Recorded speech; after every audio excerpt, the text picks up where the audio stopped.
début de cette année, j'ai eu pas mal de problèmes de santé.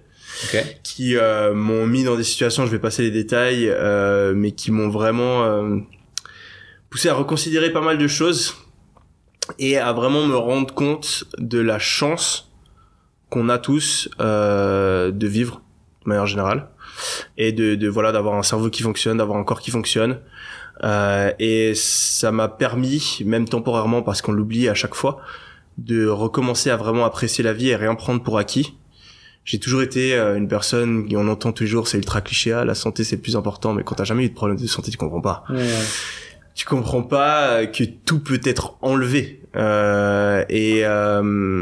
Vraiment, ça m'a poussé à apprécier la vie d'une manière différente. Et du coup, si je peux avoir un message pour la fin de ce podcast, c'est de dire à toutes les personnes que même si t'as plein de problèmes aujourd'hui, juste le fait de pouvoir te réveiller, d'avoir 2 bras, 2 jambes qui fonctionnent, un cerveau qui fonctionne, c'est une énorme chance et qu'elle va de toute façon disparaître au bout d'un moment, qu'il faut profiter de chaque instant et voir même les moments difficiles comme une partie de l'histoire, comme une partie du film qui est ta vie.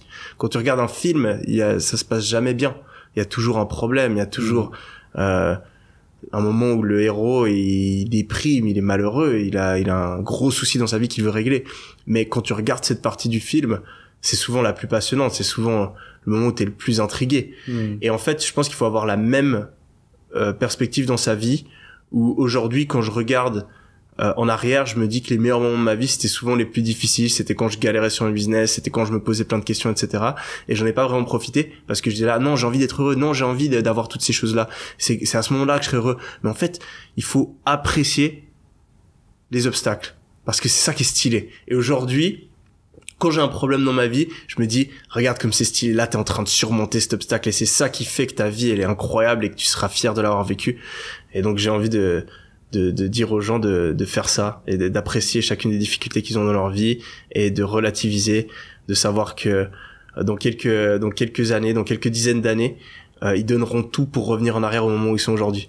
À chaque fois je me dis, imagine-toi si aujourd'hui tu peux être je sais pas Elon Musk ou même Bill Gates, un des hommes les plus riches du monde, milliardaire de chez milliardaire, mais je peux t'assurer qu'il donnerait toutes ses thunes pour être toi ou pour être moi, parce qu'il est vieux. C'est clair. Donc peu importe tes objectifs, imagine-toi, si tout se passe bien, si tout se passe parfaitement, il y aura un moment dans ta vie où t'auras atteint tes objectifs, mais tu voudras quand même revenir à maintenant, parce que t'es jeune, parce que t'as encore tout ce potentiel, parce que t'as encore toute cette vie à vivre. Donc voilà, juste envie de partager qu'il faut apprécier la vie, il faut être heureux, même si c'est difficile, même si le cerveau va toujours te raconter des histoires et te faire croire que c'est difficile, qu'il y a plein de problèmes, etc. Au final, tu te réveilles le matin, t'as des personnes qui t'aiment, tu peux travailler, tu peux rigoler, tu peux manger, tu peux aller au ciné, tu peux regarder un film, sois heureux, sois content.